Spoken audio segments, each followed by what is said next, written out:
Hello, my name is Bryce Barker and I'll be your reporter today for Sieges Daily.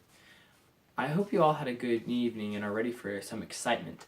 We have an exciting story about the Chateau Gaillard. But before we go into that story, we're going to go into our last week's story with Holly Stanislavski in the field about Kenilworth Castle and see how they're still doing. Okay.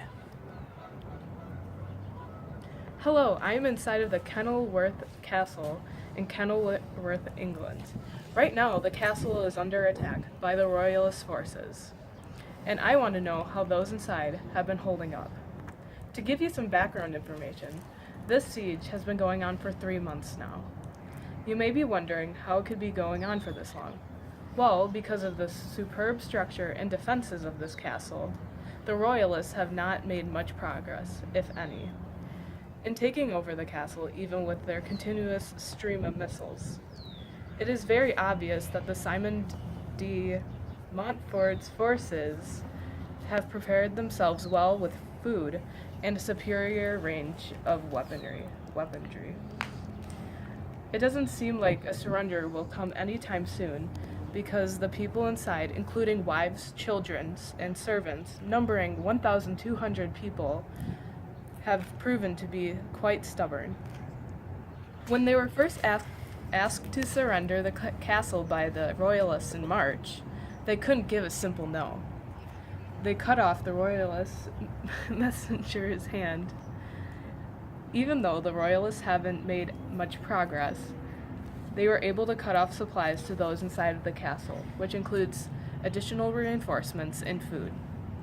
Without the flow of food into the castle, those inside are having to rely on the supply of food that they already have. Typically, food supplies should last for 1 year, but even after rationing the food with over 1,000 mouths to feed, the supply surely couldn't last long. Another thing that has caused problems during sieges at other castles was the wells drying up. However, it doesn't seem like that would be a problem here, because the castle is surrounded by a lake on 2 sides. Wait, pause. The artificial lake was created by the castle's most notable defense, a dam built to the south of the castle. Another thing that is on everyone's mind is disease. It's inevitable that disease will occur sooner or later, especially with so many people in one area. Although it hasn't happened yet, attackers have been known to throw dismembered body parts of both humans and Look out! animals over the castle walls, not only to spread disgust, but to spread a numerous amount of diseases. That information, let's talk with this woman here who has been living inside of the Kenilworth Castle the whole time it's been under attack. Tell me, how has it been like living inside of this castle?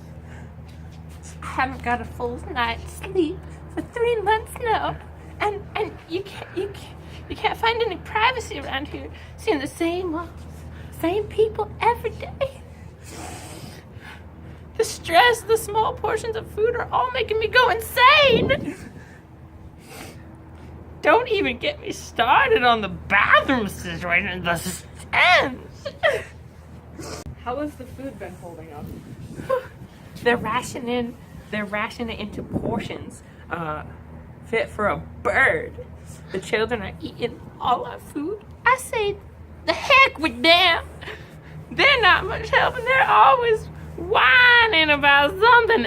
Always. Anyways, and I can't imagine that rat infestation is doing much for the situation either. Have you heard of any diseases going around? Not too much. I know of some children getting sick with the stomach flu, stomach problems, just things like that, you know. But it's not like matter too much, because if they die, that's one more blessed person to feed. Well, I suppose there's also this other illness that's been showing up and more lately. I don't know how many people have died already.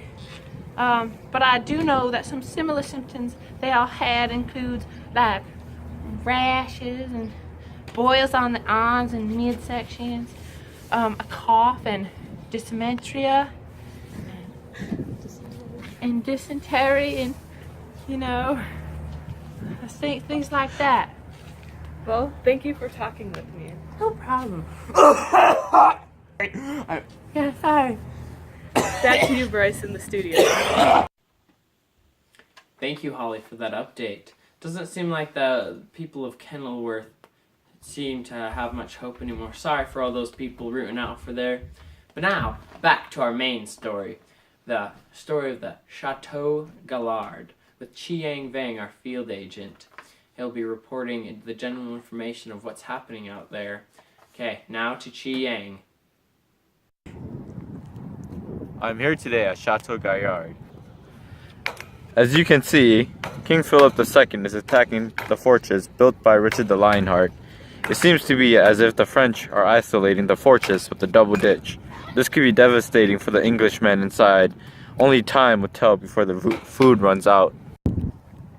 Just to give you some background, this fortress was built by Richard I. Ding. He was the King of England and Duke of Normandy. This fortress was built for an attempt to defend Rouen from the French attack through Seine Valley. For several years, this fortress served its purpose. After the death of Richard I, King Philip II laid siege to it. Thank you, Chiang. Oh, now we're going to dive deeper into this siege of Chateau Gallard. We're going to be looking into how the castle was built for defense and how the French started to attack.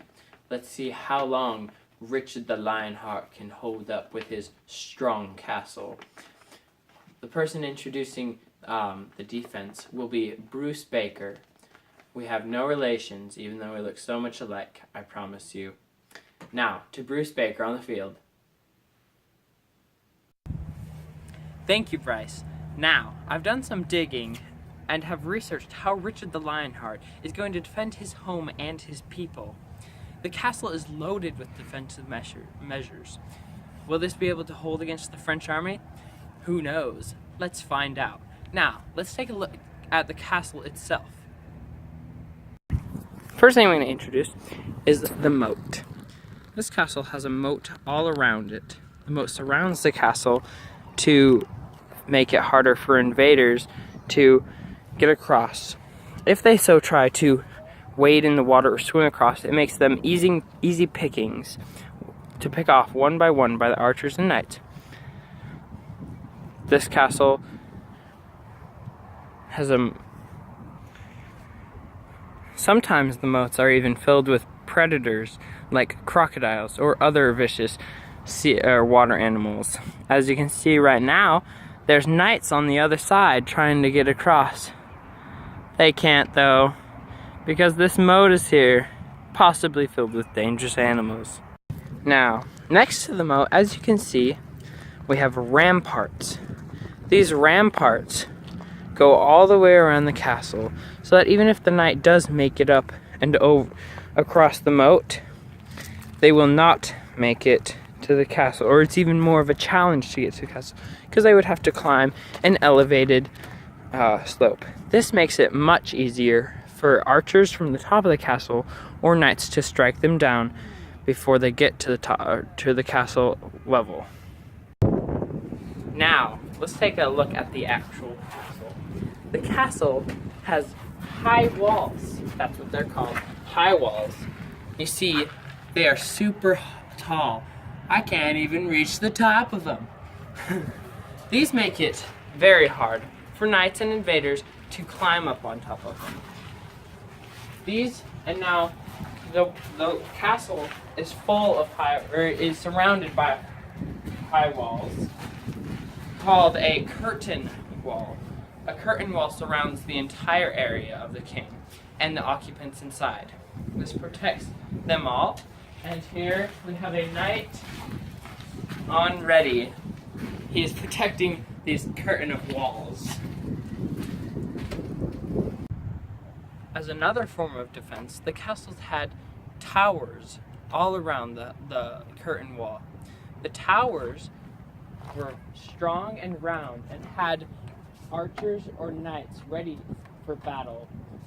The towers at the top had battalions.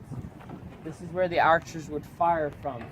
They provided good defense and good hiding spots for the archers when they weren't firing. As you see this archer up here again, he ducks because the enemy fires back at him, but they can't hit him because the battalions or the merlons in between are blocking him from the missiles coming.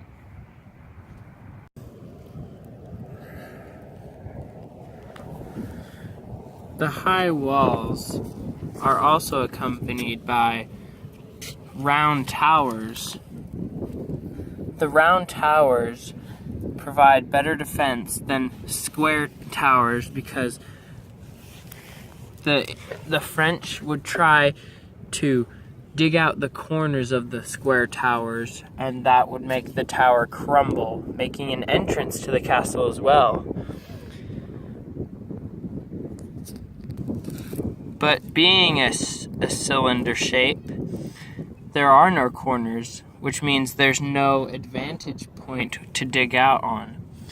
This makes the castles much more defensive against attackers and more well built.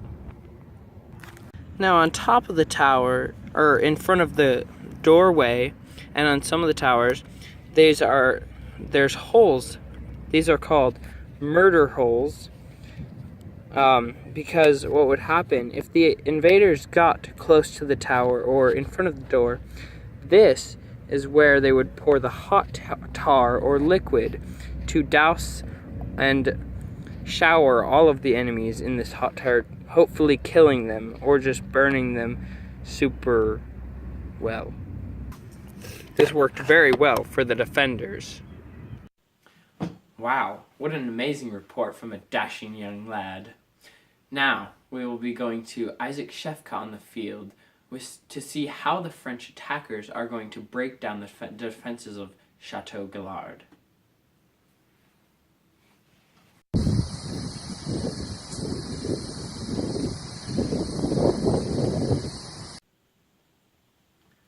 Thank you, Isaac, for that report. Now, I hope you all learned something new about castles and how they defend from attackers, and also how the attackers attack a castle, especially with this exciting story of the Chateau Galard. I'm your anchor, Bryce Barker, and I hope to see you next time on Sieges Daily. Hello, I'm Bryce Barker, and I'll be your reporter today. Let's restart that. See you next time, 5 a.m. Oh wait, 5 p.m. Shoot. I mean, either one. Yeah, 5 a.m. And I'm your anchor, Bryce Barker, and I hope... Oh, shoot, I forgot it all. I'm so sorry. Yeah, so... Whee! I like one right there. It's like halfway on the ice. Okay. It's the red dot. The dam built to the south of the castle. Look out! No, just kidding. Oh yeah, for God's sake. The dam built to the south. Look out! No. Actually, a curtain of walls. There's our knight. We have some people working in the castle, or make up the castle. Take a little look at what introduced is the moat.